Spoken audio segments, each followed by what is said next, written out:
In terms of singing, I've just always considered myself basically a soprano.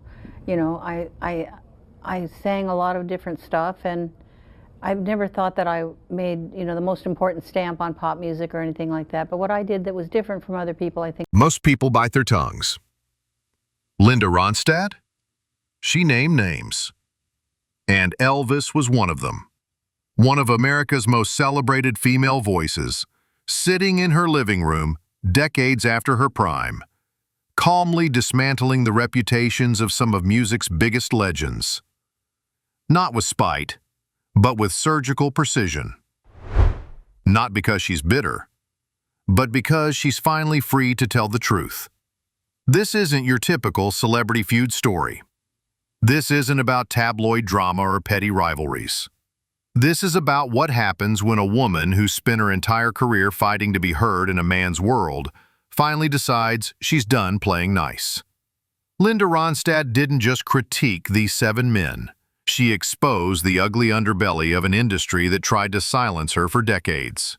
We're talking about Elvis Presley, Frank Sinatra, Bob Dylan, Jim Morrison, Don Henley, Paul Simon, and David Geffen. Names that built empires. Voices that defined generations. Men who thought they were untouchable. But here's what makes this story fascinating. Linda's honesty came at a cost. Speaking truth to power always does. Her refusal to stay quiet cost her friendships, burned bridges, and earned her enemies in an industry where keeping your mouth shut is often the price of admission. So why did she do it? Why risk everything to call out these legends? The answer reveals something profound about artistic integrity, survival, and what it really means to have a voice in America. By the end of this, you might look at Elvis, Sinatra, and even Bob Dylan a little differently. More importantly, you'll understand why Linda Ronstadt's courage to speak her truth might be her greatest legacy of all. This is the story of when legends collide, and why sometimes the biggest rebel in the room is the woman everyone underestimated.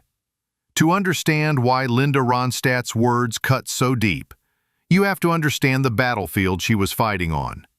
The late 60s and early 70s weren't just a golden age of rock and roll, they were a monument to male ego, wrapped in leather jackets and guitar solos. Picture the Troubadour in West Hollywood 1970, smoke hanging thick in the air, whiskey flowing freely, and in the corner booths, the kings of rock making deals that would shape music history. Neil Young, Jackson Browne, James Taylor. They were the prophets of a new sound and everyone knew it. The problem? Linda Ronstadt was better than most of them, and everyone knew that too. But being talented wasn't enough when you were a woman in a world that saw female artists as novelties at best, decorations at worst. Linda learned this lesson early and hard. Record executives would pat her on the head and tell her to smile more. Music journalists would spend more time describing her appearance than her 4-octave range. Fellow musicians would compliment her voice while simultaneously questioning whether she really wrote her own arrangements. The patronizing was relentless. During recording sessions, engineers would automatically assume she needed help with technical decisions. Producers would suggest she cover more feminine songs. Concert promoters would book her as opening acts for male artists with half her talent and twice her ego. And through it all, Linda was expected to smile, nod, and be grateful for the opportunity. But Linda Ronstadt wasn't built for compliance. Growing up in Tucson as the daughter of a Mexican-American father who filled their house with mariachi music and an Anglo mother who loved classical opera, she learned early that music had no borders, and neither should she. Her voice could soar from country twang to rock growl to operatic perfection, often within the same song. She wasn't just versatile, she was fearless. That fearlessness, though, came with a price tag. In an industry where women were expected to be seen and not heard, unless they were singing someone else's words, Linda's habit of speaking her mind made her dangerous. She didn't just perform, she had opinions, strong ones, and she wasn't afraid to share them. The turning point came when she realized that staying silent wasn't protecting her, it was suffocating her. Every time she bit her tongue when a male colleague made a sexist joke, every time she smiled through another condescending comment about her pretty little voice, she lost a piece of herself. The industry wanted her talent, but they wanted her soul on their terms. So Linda made a choice that would define the rest of her career. She decided to be honest, completely and unapologetically honest, regardless of the consequences. In boardrooms filled with men in expensive suits, she'd call out bad business practices. In recording studios with legendary producers, she'd fight for her artistic vision. At industry parties where everyone played nice, she'd tell uncomfortable truths. This honesty became her superpower and her kryptonite. It earned her respect from some quarters and enemies in others. It gave her artistic freedom while closing certain doors. It made her legendary while making her lonely. The music industry loves to talk about authenticity, but it rarely rewards it, especially when that authenticity comes from a woman who refuses to play by unwritten rules designed to keep her in line. Linda's willingness to speak truth, even when that truth was uncomfortable, set her apart from her contemporaries. While others calculated their words, she spoke from her heart. In a world where silence was expected, Linda spoke truth, and sometimes people didn't like what she said. But that's exactly what made her dangerous. And that's exactly what made her great. Now comes the part where legends get their pedestals kicked out from under them. But here's the twist. Linda's criticisms weren't born from petty jealousy or calculated revenge. They came from something far more devastating. Deep disappointment from someone who expected better. In a world where silence was expected, Linda spoke truth. And sometimes people didn't like what she said. But that's exactly what made her dangerous. And that's exactly what made her great. Now comes the part where legends get their pedestals kicked out from under them. But here's the twist. Linda's criticisms weren't born from petty jealousy or calculated revenge. They came from something far more devastating. Deep disappointment from someone who expected better. Let's start with the king himself, Elvis Presley. You'd think Linda would have nothing but reverence for the man who revolutionized American music. Instead, she saw him as a tragic waste of talent. Elvis had this incredible instrument, she once reflected, but he seemed completely uninterested in pushing it anywhere meaningful. What really got to her wasn't his music. It was his treatment of women, the way he surrounded himself with yes men, and his complete lack of curiosity about the world beyond his bubble. Linda had grown up believing that great artists were supposed to be hungry, searching, evolving. Elvis, in her eyes, had chosen comfort over growth, and that felt like a betrayal of everything art was supposed to represent. Then there's Frank Sinatra, who made the mistake of dismissing Linda as just another lounge singer. Her response? Swift and cutting. That's rich, coming from a man who literally built his career singing in lounges. But the real issue wasn't the insult. It was what it represented. Sinatra embodied the old guard's attitude toward women in music. They could perform, but they couldn't be taken seriously as artists. When Linda crossed paths with him, she saw someone who could have been an ally, using his power to diminish rather than elevate. Bob Dylan presents a more complex case. Linda genuinely admired his songwriting genius until she met him. What she discovered was a man so consumed with his own mythology that he couldn't see past it. He was brilliant, she admitted, but brilliance without empathy is just intellectual masturbation. Dylan's inability to connect on a human level, his condescending attitude toward other artists, and his general dismissiveness left Linda feeling like she'd met her hero, only to discover he was just another guy who believed his own hype. Jim Morrison was toxic masculinity with a leather jacket and a philosophy degree. Linda saw through the Doors' frontman's pseudo-intellectual posturing to the dangerous reality underneath. His treatment of women wasn't just disrespectful, it was predatory. His art wasn't deep, it was self-indulgent. Jim Morrison was what happened when you gave a spoiled child a microphone and told him he was profound, she once observed. In an era when rock stars' bad behavior was often romanticized, Linda refused to buy into the Eagles situation was more personal, particularly her conflicts with Don Henley. Here were men she'd worked with, collaborated with, even dated, but success revealed their true colors. The casual sexism, the power plays, the way they'd take credit for ideas that weren't theirs. It all added up to a picture of men who talked about artistry but were really just interested in control. They were talented, Linda acknowledged, but talent without integrity is just entertainment. Paul Simon's genius was undeniable, but his ego was insufferable.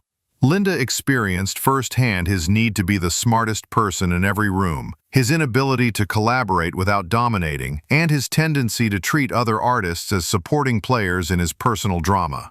Paul could write a song that would break your heart, she said, but he couldn't have a conversation without breaking your spirit. And then there's David Geffen, representing the business side of the industry's problems. As one of the most powerful music executives in history, Geffen had the ability to make or break careers. Linda watched him do both, often based on personal whims rather than artistic merit. His treatment of artists as commodities, his manipulation of relationships for profit, and his general ruthlessness left Linda feeling betrayed by someone she'd initially trusted. But here's what makes Linda's critique so powerful. She didn't hate these men for being successful. She didn't resent their talent or their achievements. What she couldn't forgive was how they used their power and influence. Each of them, in their own way, reminded her of everything wrong with an industry that claimed to celebrate artistry while actually rewarding ego, manipulation, and the systematic silencing of inconvenient voices. She didn't hate these men for no reason. She hated the way they reminded her of the system she was fighting against. A system that elevated mediocre men while dismissing extraordinary women, that rewarded conformity while punishing truth-telling, that promised artistic freedom while delivering corporate servitude. Linda's honesty about these legends wasn't gossip, it was testimony. The testimony of someone who'd survived in an industry designed to chew her up. Someone who'd maintained her integrity while watching others sell theirs. Someone who'd finally reached a point where she had nothing left to lose by telling the truth. But just wait until you hear why she chose to break her silence after all these years. So why did Linda Ronstadt decide to break decades of diplomatic silence? Why risk burning bridges and ruffling feathers when she could have simply faded into comfortable obscurity? The answer reveals something profound about what it means to reclaim your narrative after a lifetime of having others write it for you. By the time Linda started speaking openly about these encounters, she was in her 70s, diagnosed with Parkinson's disease, her legendary voice silenced forever. She had nothing left to prove professionally and nothing left to lose politically. But that's not why she spoke up. She spoke up because silence had become unbearable. "I spent 50 years being polite," she reflected in one of her final interviews. 50 years watching men take credit for things they didn't do, get praised for talents they didn't have, and build careers on the backs of people they stepped on. At some point, you realize that staying quiet isn't protecting anyone. It's protecting a lie. Linda's decision to name names wasn't revenge, it was reckoning. Not just with the individuals who disappointed her, but with an entire system that had trained her to accept less than she deserved. Every time she'd smiled through a condescending comment, every time she'd let a slight pass without response, every time she'd chosen diplomacy over honesty, she'd participated in her own diminishment. The music industry loves its legends, but it's less comfortable with the messy human realities behind the myths. Linda's willingness to complicate those narratives, to add context and consequence to the stories we tell about our heroes, was an act of historical correction. She wasn't trying to destroy anyone's legacy, she was trying to complete it. Take her comments about Elvis. She wasn't denying his revolutionary impact on American culture. She was pointing out that revolution without evolution is just a moment in time. Her criticism of Dylan wasn't about his songwriting. It was about the gap between artistic genius and human decency. Her issues with Sinatra weren't musical, they were moral. What made Linda's late career honesty so powerful was its clarity. This wasn't the bitter ranting of someone who'd been passed over or forgotten. This was the clear-eyed testimony of someone who'd succeeded despite the obstacles, who'd maintained her integrity in an industry designed to compromise it, who'd finally reached a point where truth mattered more than consequences. "People ask me if I regret being so outspoken," she said near the end of her public life. "I regret not being outspoken sooner. I regret all the times I bit my tongue when I should have bitten back. I regret every moment I chose politeness over honesty." Linda's courage to speak her truth in her later years wasn't just about settling scores.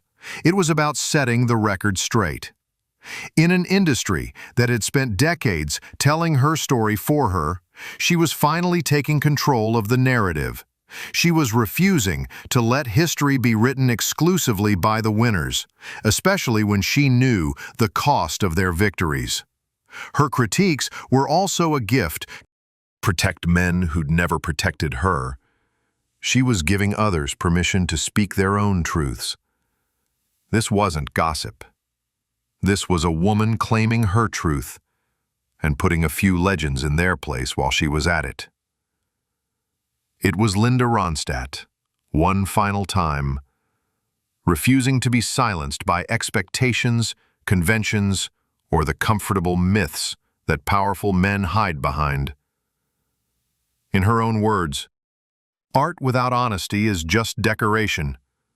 I spent my whole career trying to make honest music. It seemed fitting to end it by speaking honest words." So what's Linda Ronstadt's real legacy?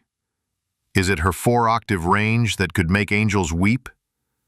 Her genre-defying artistry that refused to be boxed in? Her record sales that proved a woman could dominate the charts on her own terms? All of that matters. But her greatest legacy might be something far more radical: her refusal to be grateful for scraps when she deserved the whole meal. Linda Ronstadt spent her career proving that women didn't have to be backup singers in their own stories. In an industry built on control, image, and silence, especially for women, she stood firm. She showed the world that you could sing with soul and still fight with fire, that you didn't have to trade your voice for approval, that you could chase excellence without playing the game on anyone else's terms. Her legacy isn't just about Grammys or gold records. It's about integrity, the kind that costs something, the kind that means walking out of rooms, losing friends, and burning bridges if it means protecting your self-worth. Linda proved that honesty doesn't need to sound pretty to be powerful. And sometimes, the most important thing an artist can do is say the uncomfortable thing out loud. Her late career candor, calling out legends like Elvis, Sinatra, Dylan, and others, wasn't a publicity stunt. It wasn't bitterness. It was a lifetime of silence breaking loose. It was survival. These weren't gossip sound bites. They were battle scars from decades in a business that wanted her to smile, sing, and stay quiet. But Linda Ronstadt never stayed quiet for long. Every name she mentioned was a stand-in for something bigger: ego, sexism, betrayal, disrespect. And in speaking out, she reminded us that women's voices matter, especially when they're challenging the icons everyone's too afraid to question. Her honesty wasn't about revenge. It was about reclaiming space that had been denied to her and women like her for far too long.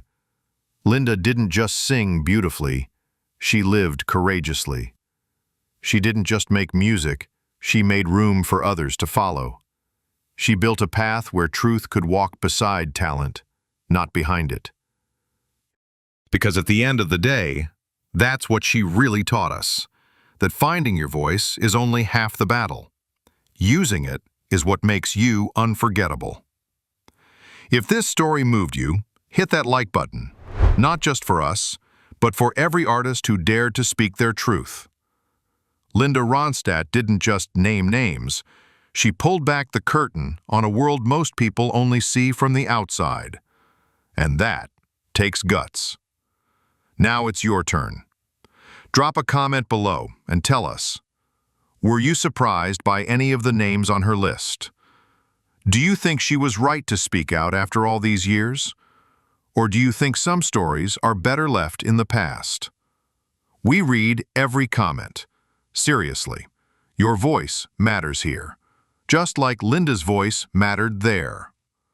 And if you enjoyed this video and want more just like it, stories that go beyond the headlines, that explore the untold chapters, the hidden legacies, and the complicated truths behind the music, then make sure to hit that subscribe button and turn on the notification bell so you never miss a moment. This channel is all about peeling back the layers, telling the stories the industry often leaves out, and honoring the artists who dared to speak up, stand out, or simply walk their own path. Because the truth is, there's always more to the story. There's always another side to the legend. And if you're the kind of person who wants the full picture, you're in the right place. Thanks for watching. Stay bold, stay curious, and like Linda would say, never stop speaking your truth.